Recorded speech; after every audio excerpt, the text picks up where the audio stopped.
Lepo pozdravljeni v novi oddaji Prebujeno srce Slovenije. Vesel sem, da lahko ponovno v našem studiu pozdravimo patra dr. Karla Gržana, slovenskega rimokatoliškega duhovnika, pisatelja, publicista, scenarista, humanista, misleca, doktorja literarnih ved, ki je v samozaložbi natisnil knjigo Dramilo slovenskemu narodu, ki je vsem na voljo brezplačno. Vse to in še mnogo več in ne nujno v takšnem vrstnem redu je pater dr. Karel Gržan.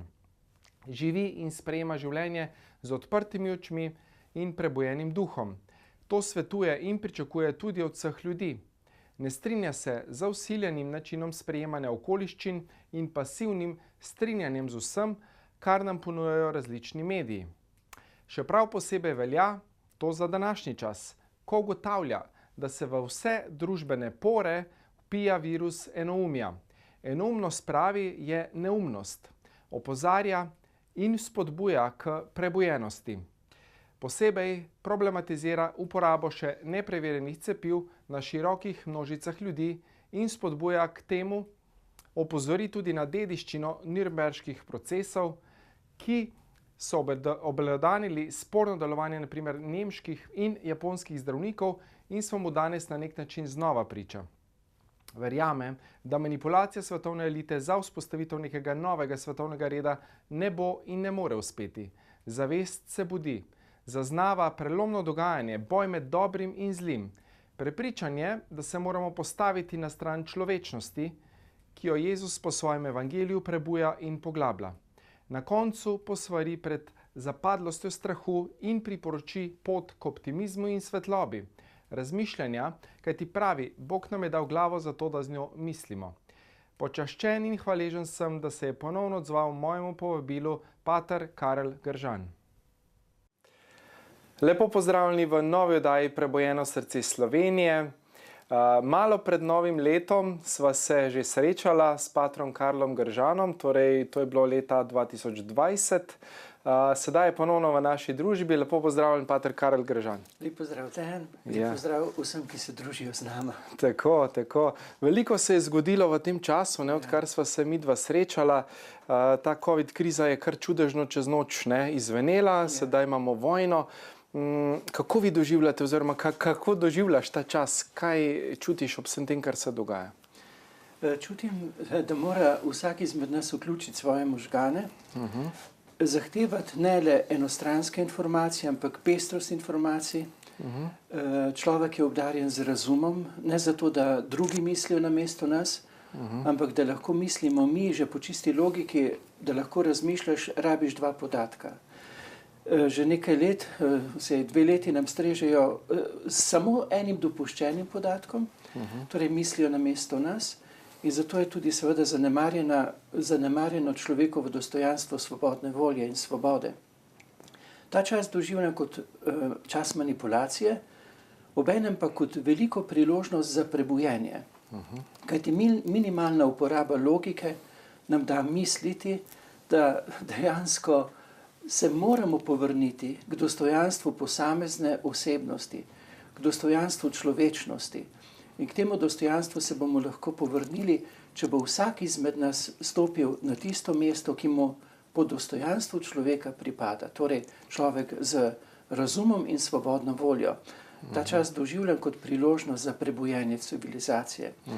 Smo priča sicer siloviti manipulaciji, ampak ta se bo svižila prav tistim, ki jo povzročajo. Kajti vse to, kar doživljamo, vsa ta nelogičnost, vsa ta enostranskost, vso to vzbujanje strahu prebuja pri vedno večjem številu ljudi zavest, da mora človečnost zopet stopiti na tisto mesto, ki ji pripada. Tako, torej dejansko tukaj že vsak, ki ima vsaj malo intuicijo razvito, lahko začuti, da tukaj marsikaj ne štima v tej zgodbi. In v tej knjigi Dramilo slovenskemu narodu, ki je tudi brezplačno dostopna za vse, si zapisal marsikatera dejstva, dokaze celo navedel za v bistvu vse te manipulacije, ki so se dogajale in se še dogajajo. Nam lahko zaupaš tiste ključne v bistvu informacije in kako recimo ljudje, ki ne verjamejo tem zadevam, kako v bistvu njim razložiti, a je to res preverjeno, so to res dejstva, dokazi zadaj? Tukaj upoštevam obe strani, eno in drugo. Torej, ponujam material za logični razmislek in seveda citiram, zato je veliko navedkov, običajno pri knjigah, ki jih pišem, zdaj pri Sanjah je šla knjiga Ta krasni nori svet, seveda navajam strokovnjake, ki imajo težo, ki imajo vrednost, preprosto zato, da lahko eno in drugo stran človek primerja in svobodno razmišlja. Torej, to ne gre za to, da bomo zdaj imeli religiozen pristop, da jaz govorim eno resnico, drugi pa oznanjajo drugo resnico. To nas takoj spravijo v pozicijo polarizacije, pozicijo dvobojevanja. Pa smo spet v dualnosti. Ja, to oni hočejo. Vse vidimo, na kakšne načine dejansko vodijo v sprtost. Mi se ne bomo kregali. Mi smo kot narod enost v raznolikosti. In to je klasična slovenska specialiteta in sposobnost. Spominjam se pogovora z Antonom Trstenjakom, ki mi je govoril ravno o tem, kako smo dejansko Slovenci bogati, zato ker znamo misliti oziroma hočemo misliti raznoliko, je pa problem v tem, da smo zelo senzibilni, da nas lahko mimogrede spreš. In potem spraviš seveda v klasični model deli in vladaj, ko se mi delimo, ko smo mi drug proti drugemu, nam vlada tretji. Mi se moramo povrniti v, bi rekel, našo specialnost, ki je večglasje. Slovenci pojemo večglasno in znamo torej z večjimi glasovi se uskladiti v harmonijo. To pomeni, da dejansko je naše, Trstenjak je prav rekel, raznolikost je temelj našega bogatstva, naših priložnosti, možnosti našega razvoja. Seveda pa potrebujemo tukaj dobre zborovodje. Ne tiste, ki nas delijo na dva pola in nas dejansko disharmonizirajo, ampak preprosto tiste, ki znajo, v Lučah poje celo 6-glasno, ampak gremo na klasično 4-glasje, tisti, ki znajo iz teh 4 glasov dejansko potegniti skupni interes, skupni cilj. Kajti raznolikost glasov bogati, in tudi raznolikost misli bogati. Tisti trenutek, bom še enkrat citiral Antona Trstenjaka, ko smo v enoumnosti, smo v neumnosti. In takrat, ko nam servirajo samo ene podatke, takoj lahko veš, da gre za klasičen pristop manipulacije in tudi ta model zastraševanja. Osebno ne poslušam več poročil, ne na televiziji, ne na radiju, ampak berem tiskane novice, raznolike, ki jih med seboj primerjam. Kajti tam pri recimo poročilih te nanizajo kar nekaj negativnih informacij, in potem se konča še s športom, ker se tu zopet imaš dvobojevanje in pa vremenom, pri katerem upam, da ne bojo zdaj postregli, ko bo dež padel, da bo zopet slabo vreme, kajti vreme je lahko deževno, lahko je sončno, nikoli pa lepo in grdo, ampak je tako. Tukaj, prebrati si tisto, kar ti omogoča raznolikost, osebni razmislek, obene pa si nikoli privoščiti nanizanko samih negativnih novic, kajti vedno več ljudi toži zaradi tesnobnih čutenj. Če ti dvakrat, trikrat na dan poslušaš to vrsto poročil, kot nam jih ponujejo, ni čudno, da postaneš tesnoben, prestrašen oziroma miselno pesimist. Tako je, to vem tudi iz lastne izkušnje, kot psihoterapevt, koliko je ljudi sedaj v stiskah, v strahovih, prestrašenih, še vedno. Smo šli iz ene stiske, strah bolezni, zdaj pa vojna, spet strah, pomanjkanje, spet nasilje. In to se nalaga. Najprej je bil COVID zastraševanje, zdaj je zastraševanje z vojno. Ravno te dne sem imel na obisku prijatelje in je gospa potožila, kako dejansko več ne more spati, se prebuja z turobnimi sanjami. In pa sem me takoj vprašal, kaj gleda, kaj posluša. Razmerje 1:5 naj bi bilo približno. Torej, na eno negativno novico ti rabiš 5 stimulativnih, 5 pozitivnih, da zmoreš misliti konstruktivno. Tako. Če pa dobiš samo negativne namisli, potem dejansko je tu manipulacija z zastraševanjem zelo, zelo preprosta. Ne? Prestrašiti in ponuditi rešitev, ki je seveda podtaknjena v interesu nekoga, ki želi to maso človečnosti dejansko narediti sebi za profit. Torej je še vedno ta interes kapitala, nažalost, teh elit globalnih, ki pač poskušajo manipulirati, kontrolirati nas. Ja, in ki so privedli paradoks situacijo. Nekdaj je ljudstvo izbralo voditelje, da so dejansko služili ljudem. Danes mi izberemo svoje predstavnike, ki služijo interesu kapitala, ker smo v zadnjih 2 letih jasno videli, ker na tolike načine so se razkrili, včasih prav naivno, da bomo morali dejansko domisliti alternativen, drug način politike v smislu skrbništva za javni blagor. In zelo, zelo skrbno preverjati moralnost, etičnost in seveda usposobljenost, da nekdo stopi na to pozicijo in zopet to, kar smo Slovenci že nekoč imeli. Recimo v Vrbi še zdaj stojijo kamni v krogu, kjer so drug drugega poslušali. Ko pa mi spremljamo recimo debato v Državnem zboru, to je pa klasično obstreljevanje, neposlušanje, nedopolnjevanje, kar pa ne nazadnje niti ni čudno. Če nas že od malega usposabljajo na igro med 2 ognjema in jo potem kar naprej v raznolikih oblikah vadimo, tudi recimo te debate, logične tekmovanje, debatne, bil sem enkrat priča temu, prav paradoksalno, dajo trditev, en mora za in proti, ne za dopolnjevanje, sodelovanje. Ni pomembno, kaj je etično, kaj je resnično, ampak kdo je močnejši v argumentih in potem pač tisti zmagati. Meni se zdi to klasična vzgoja za šefiče, ki morajo zastopati stališča interesa napram delavcem, pa naj bo etično ali neetično, naj bo resnično ali neresnično, torej slepo vdano služenje. Toliko teh imamo konceptov, modelov, ki nas dejansko upeljejo v ta manipulativni koncept, da bo treba res vzeti civilizacijo v premislek in se prebuditi v zavest. Ampak zopet bom rekel, osebno sem velik optimist. Tudi jaz, ja. Ja, preprosto zato, ker vidim, da se zavest prebuja, da vedno več ljudi želi uporabljati svojo glavo.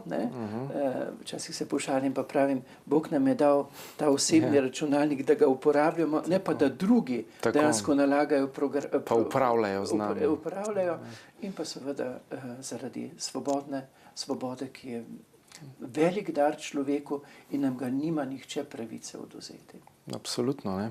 Ampak dejansko dostikrat sem se spraševal, zakaj ljudje vedno rabimo neko težko situacijo ali bolezen ali ne vem, ločitev ali bankrot ali ne vem, zunanjo situacijo, da nas prebudi, ne. Kaj bi rekel na to? Kriza je priložnost. Kriza je vedno priložnost. Kriza je fantastična, je darilo. Če pomislimo čisto preprosti primer, otrok, ki postaja mladostnik, gre čez krizo, ki je nelagodje za starše in za njega, ampak ta kriza ga dejansko ne bi preoblikovala na nov nivo. Če še otroci tam v 5. razredu razmišljajo, da ne bodo nikoli zapustili rodne družine in gre v puberteti starš na živce in mora biti tako. Zakaj? Da ga na nek način odpre v tisto obnebje, ki bo nekoč njegovo življenje. Ok, hvala, bova nadaljevala po kratkem predahu, tako da se vidimo čez nekaj trenutkov. Pozdravljeni v drugem delu oddaje Prebujeno srce Slovenije, z menoj krasen gost, pater dr. Karel Gržan. Ja, Karel, zakaj pa tako slepo verjamemo mi avtoritetam? Kaj bi rekli? Ja, res slepo. Če pogledamo recimo te izpostavljene like v COVID situaciji, ki so bili res problematični. Ne bom navajal citate, recimo smo si jih lahko prebrali v kakšni reviji ali pa gledali na kakšni televiziji. Pa kako so govorili enkrat tako in so prav ljudje spremljali in videli manipulacijo. To je sistem psihološke vojne. Kajti ti, kot postavijo pred tebe avtoritete, ki si v izjavah nasprotujejo. Ti pa imaš od malega si že navajen, da pa ti on govori resnico in zdaj ti pa govorita dva raznoliko resnico, potem ti kloniš kot tisti pridni šolarček in sebi rečeš, da si ti neumen. Ne da so oni nekonsistentni, da so oni nespametni, da so oni govorijo o protislovju, ampak sebe daš in potem slepo kapituliraš in poslušaš z izklopljeno pametjo. Avtoriteta, recimo tudi model, po katerem nas peljejo skozi izobraževanje, je skrajno problematičen. Kajti mi smo navajeni, od malega postavijo pred tebe vzgojitelja in on je resnica, sam kot Bog. In potem greš v šolo in zopet je učitelj in te moraš samo pravilno ponavljati.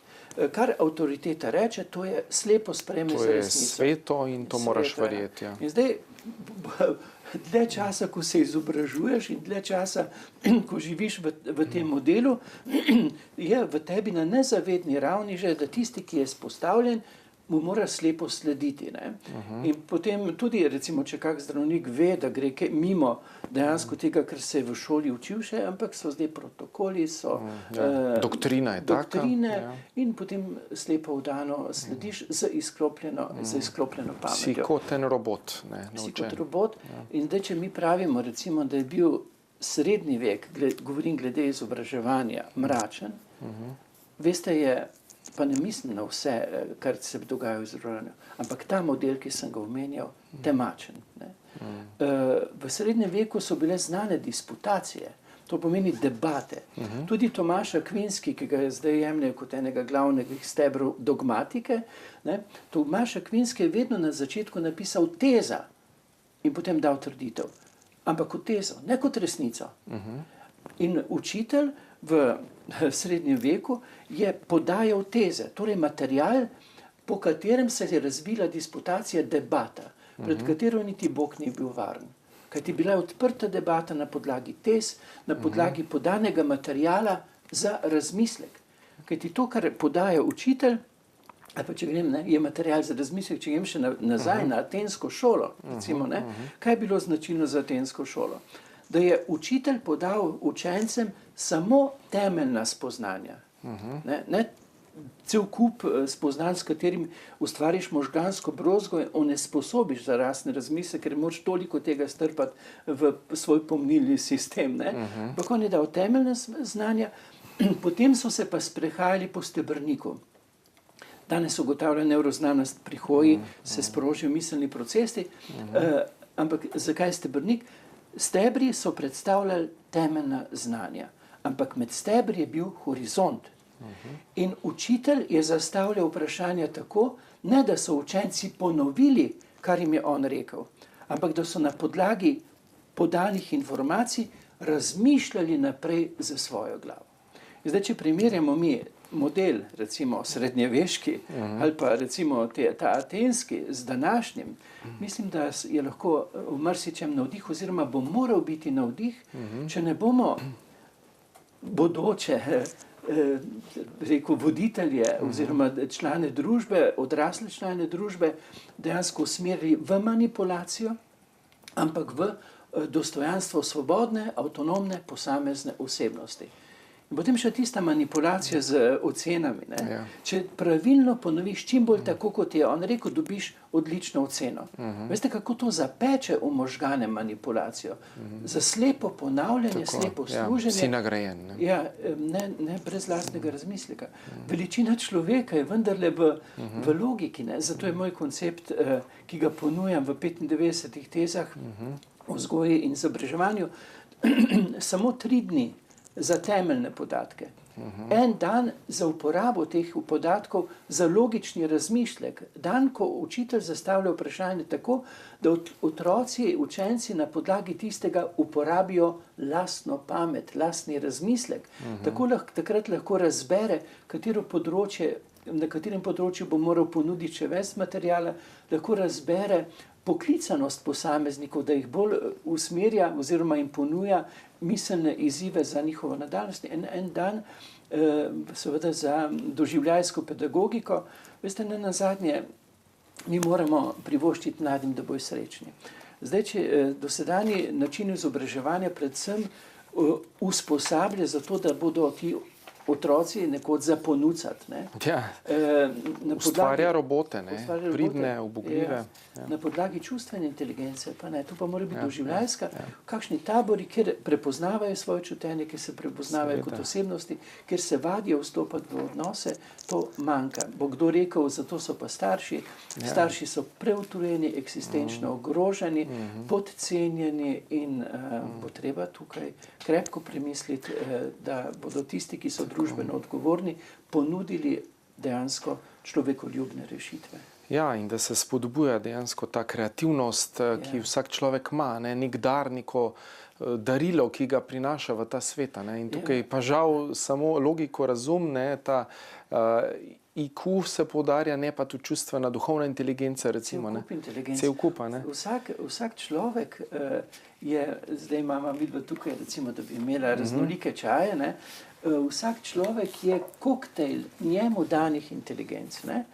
In dejansko, tako kot pokusiš čaj, pa rečeš, moj čaj je pa dober za to, pa za to, pa za to, ne? Ker prepoznaš določene zdravilne rastline, tako je tudi vsak otrok dober za to, pa za to, pa za to.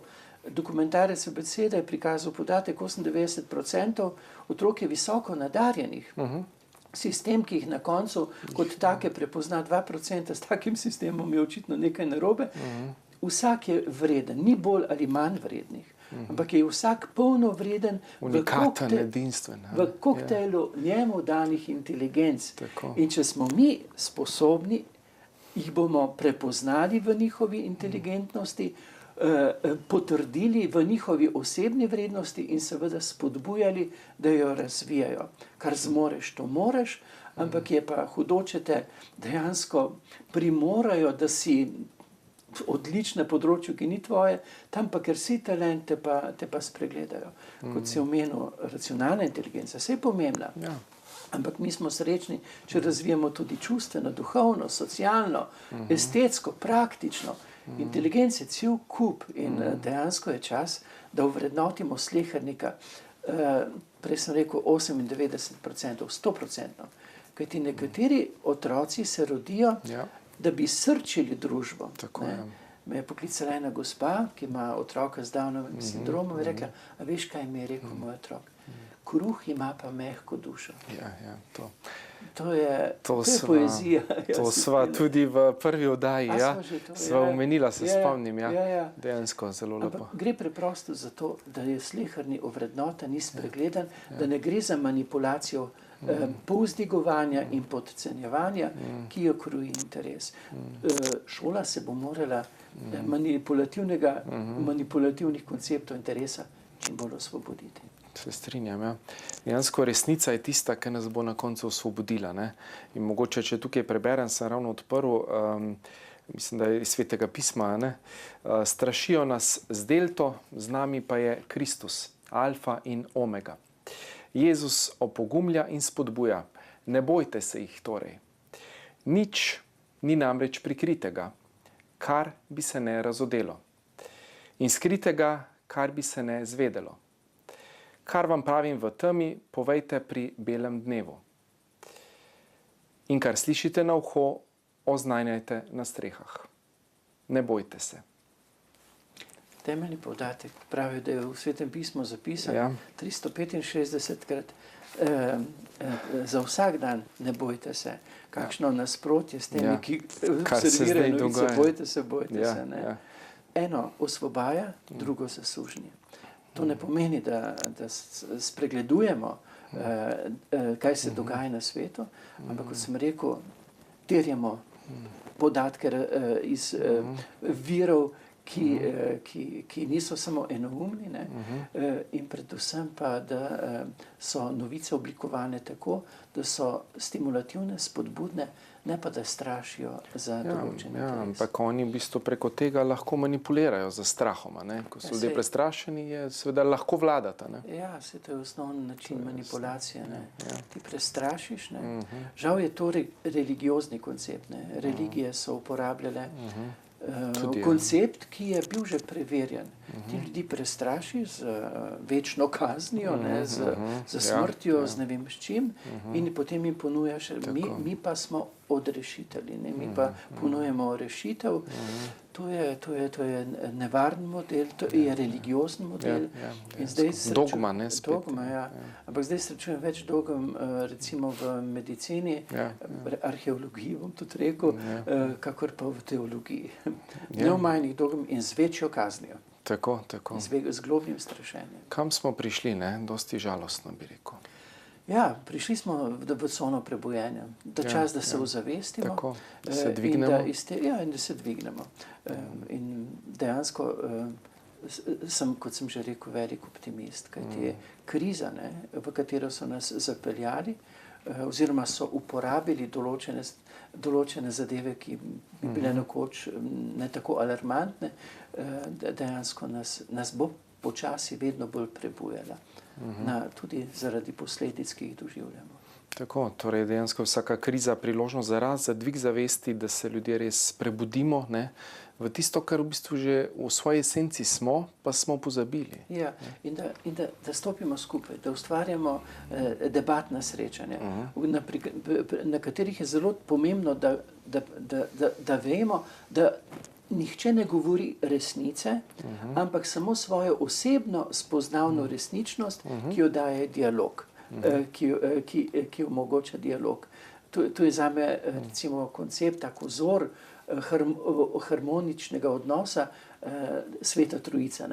Govorimo Oče, Sin, Sveti Duh, tri osebe, pa vendar, kaj je Bog? Ljubezen.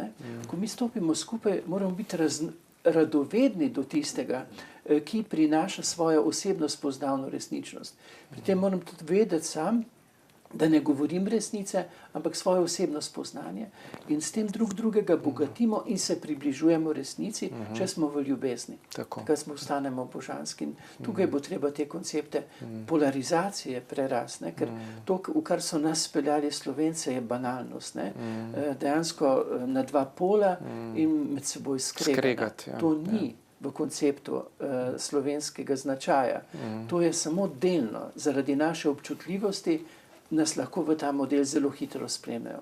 V konceptu našega značaja pa je večglasje v harmoniji, raznolikost, ki vodi v skupne cilje za dobro slehernika. Tako, bova nadaljevala po kratkem predahu, tako da se vidimo čez nekaj trenutkov.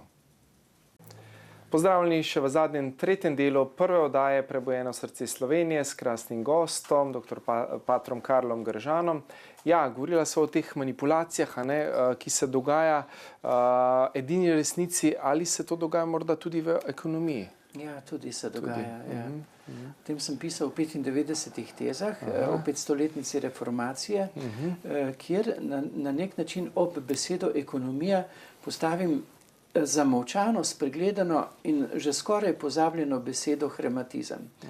Namreč ekonomija, starogrška beseda, vsebuje dva pojma, in sicer zakon in dom.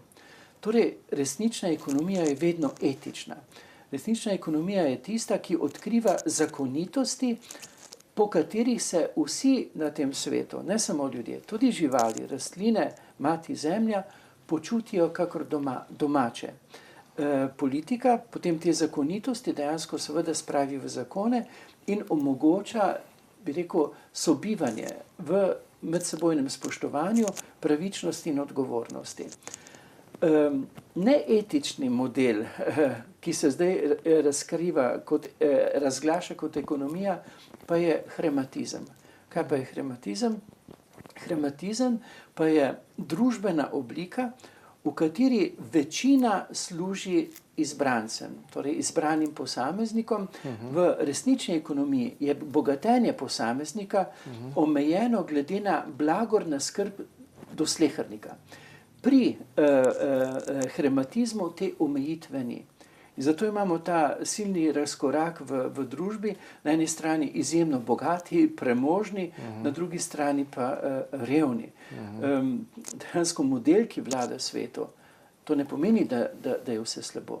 Ampak model, ki vlada svetu, globalno rečeno lahko rečemo, da je hrematizem, ne pa ekonomija. In tako kot znamo ločevati odpadke in vemo, da v koš za papir pač ne sodijo biološki odpadki, tako bomo morali odvreči iz obnebja ekonomije to, kar ekonomija ni, ker ni etično, ker je dejansko nedopustno, ker je tudi zločinsko, ker je hramatistično. Torej je ekonomija in je hramatizem. Stari modreci so to poznali. To recimo srečamo pri Aristotelu, Tales iz Mileta in še mnogi drugi znajo ločevati, kaj je etično, kaj je ekonomija in kaj ekonomija ni. Ne? Če že pogledamo situacijo na svetu, torej pravijo, vsak dan umre 36.000 otrok zaradi revščine. To pomeni, ker nimajo zdravila za 2 evra, ali pa nimajo pitne vode, ali pa ker so lačni. To je zelo zanimivo. Ne? Gospa Anica Mikuš-Kos je v sobotni prilogi Dela navedla, da je to število 22.000. Znanec, ki je pa tudi veliki poznavalec tega področja, pa rekel, da jih je okoli 50.000. In zdaj gledajte ta paradoks. Ne? Pa rečemo 36.000, 35.000. Ne? Vsak dan umre otrok. Ne? In tu, ko so nam poročali o COVID-u, so do enega natančno poročali, ne? Imeli smo celo globalni COVID sledilnik, ne? Tukaj pa 10.000 gor ali dol. Noben ga ne zanima. Ne, to je model hramatizma, ki dejansko uporabi revščino tudi kot stimulans. Ne? Kajti, če ne boste poslušali, če ne boste sledili našim edinim rešitvam, dopustnim rešitvam, vas bo čakala cesta, vas bo čakalo brezdomstvo. To je model manipulacije. Mislite, da se ne bi dalo v Ljubljani čez nos urediti problem brezdomcev? Zakaj se ne? Ker so tiha prisotnost grožnje, kaj se ti bo zgodilo, če ne boš priden, če ne boš služil konceptu. Tako da sam pravim, da je dejansko hramatizem največji transvestit našega časa, ker se preoblači, ker se izdaja za svoje nasprotje, za ekonomijo. In veste, tudi na tem področju je čas, da se ozavestimo, da se prebudimo in da postavimo stvari, da terjamo, ljudje da terjamo, da se postavijo stvari na pravo mesto. Predvsem pa, da se konča manipulacija z zastraševanjem, ki jo model hramatizma vsebuje v svoji srži. Ne? To bi rekel, če smo nekdaj govorili o sužnjelastniškem modelu, veste, če ga bomo hoteli odpraviti, ne? Te silovite razlike tudi v plačah, ne? Ko so nekateri res podcenjeni, pod pragom revščine, ne? In nekateri v silnem razkošju, bomo morali ozavestiti pojme. Ne? Mi ne moremo za raznolikost to, kar uporablja tisti pojem ekonomija. Ne? Če pa daš vse v en pojem, je seveda potem manipulacija mogoča. Potem je samo en bog, hramatistični bog, ki se izdaja za ekonomijo. Je bilo prav zanimivo, da tako debeli slovar tujk besede hramatizem ne vsebuje. Ne? Kako dobro se je prikrila, zato da lahko manipulira. Ampak nič več. Tudi budisti pravijo, da vstopamo iz dobe zadremanosti v stanje budnosti. Zavest se prebuja. Ko ne bomo več slepo verjeli pa zaupali informacijam, ampak bomo začutili, a to resonira z nami ali ne. Točno tako, ja. Sam pravim, v cerkvi bi rekli, ne, da sveti duh budi, svetli drami našega duha. In to opažam pri vedno večjem številu ljudi. Mi pravijo ljudje, še pred 10 leti je bila moja zavest čisto, bi rekel, utopela. Zdaj pa se prebuja in je budno. In to, če je, bi rekel, kozmično ali pa božje, kakor hočete, pogojevano, veste, budi razlog za optimizem, predvsem pa razlog, da vsak stopi na tisto mesto, ki mu po dostojanstvu pripada. Torej, dostojanstvo nimajo neki predsedniki, samo ali pa kralji. Dostojanstvo imajo sleherni izmed nas in tudi silno odgovornost, da drami zavest. Kajti, ne vem, kakšno število ljudi, neznatno, recimo, na število prebivalstva, prebudi kvantni premik zavesti. In tu je odgovoren vsak izmed nas. Tako, tako. Torej, verjetno kmalu potem niti ne bomo rabili več takih sistemov in takih ljudi na oblasti, ki nas bodo manipulirali, ker enostavno bo ljudstvo zahtevalo oblast nazaj. Ja, in bomo morali domisliti koncept, ki smo ga mi že imeli, ki to omogoča. Predvsem pa tisti, ki nas ohranijo v enoumju, oziroma tisti, ki nas polarizirajo, tam se mora prižgati vse lučke, da se mi pač več tako ne gremo. Seveda, prižgati se mora tista zelena luč, moramo pa misliti v smeri, ki bodo ustvarile alternativo. Ne? In na to moramo zdaj mi razmišljati. Misleci našega časa, akademiki, ne, morajo prebuditi misel prav v tem sistemu. Kajti obstoječa politika je na nek način najbolj izdajalska sedaj do svojega naroda, ker služi interesu kapitala, tistih izbrancev in ne interesu. Pravzaprav so postali sredniki med interesom megakapitala in pa navadnim ljudstvom. Ampak vendarle, videl sem, da sta se tudi z Rainerjem Fulmihom sta imela debato, torej kršenje Nürnberškega zakonika, OVC konvencije, Helsinške deklaracije, smo se vrnili v čas nacizma. Kaj se zdaj dogaja mogoče na tem področju? A so kakšne tožbe dejansko zunaj? Ja, proces se je začel, ampak to, kar se dogaja sedaj, ta proces ni nič proti temu, kako bo gledana na to situacijo zgodovina. Ne? Če predsednica Evropske unije, Ursula von der Leyen, vemo, iz katerega naroda izhaja, govori o tem, da bi morali na nek način spregledati Nürnberški zakonik. In obenem se zavzema za obvezno cepljenje. Medtem, ko njen mož in njen sin delata v firmi Pfizer, veste, to je pa že čas neonacizma, posebej problematično, ker za te svoje izjave in te povezave ni doživela nikakršne kritike. Ampak so to mediji mirno poročali, celo kot navijaško, da bi šli v smer, ki je skrajno problematična. Kajti to, kar se je dogajalo v COVID situaciji, dejansko je kršilo tako rekoč vse določbe Nürnberškega zakonika, Orvetske konvencije, Helsinške, Ciriške in tako naprej. Ne? Ampak dejansko to, kar se dogaja v odnosu do ljudi, je dejansko nepošteno, je vladovina enoumja in zelo, zelo spominja na čas neonacizma. Ampak tudi, če sedaj ti gospodje in gospe, ki manipulirajo na ta način, sedijo varno v svojih stolčkih, jih bo zgodovina presodila in tudi obsodila, ker kršijo temeljne zakonike, ki zagotavljajo standard človečnosti. In sam tudi pišem, tudi v Dramilu, bi rekel, spominske table prihodnosti. Ne bomo več oklesevali žrtve, ampak tiste, ki so žrtve povzročili. Pa naj bo to na mednarodni, narodni in krajevni ravni. In tudi ravni posameznih kolektivov. Tako, tako.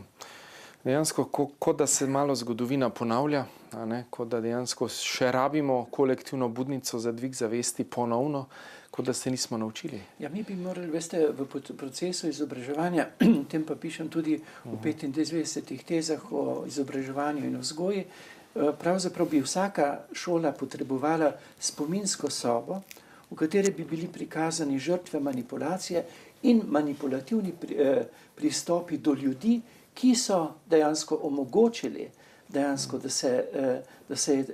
da so se zločinska obdobja zgodila.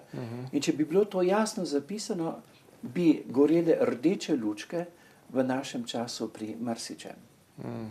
Tako pa teh spomina ni. Zgodovinski spomin usahne in lahko uporabijo iste pristope, ki so skrajno nedopustni, etično, moralno nedopustni. In je zame še posebej problematično, če potem ljudje, ki so ugledni, spregledujejo te zakonike varuhe človečnosti in se mirno zavzemajo za to, kar je skrajno problematično. Ja, in to smo tudi opazili. Najprej so imeli eno mnenje, potem po nekaj časa so pa popolnoma spremenili mnenje, recimo glede cepljenja in tako naprej. Ja, veste kaj, tu so ozadja, tu so interesne sfere, tu so silni pritiski, tu so grožnje, tu se dogaja marsikaj. Nenazadnje sem to tudi sam izkusil na lastni koži, po tem dramilu. In pa ta knjiga, ki pa je zdaj šla, ta krasni nori svet, bo dala pa misliti še na mnogih drugih področjih. Zelo zanimivo. Čas se nam je za prvo oddajo iztekel, tako da bova nadaljevala v drugem delu oddaje. Hvala, dr. pater Karl Gržan, za obisk in se srečava naslednjič. Hvala torej tudi vam, da ste bili nocoj z nami v naši oddaji Prebujeno srce Slovenije in se gledamo prihodnjič.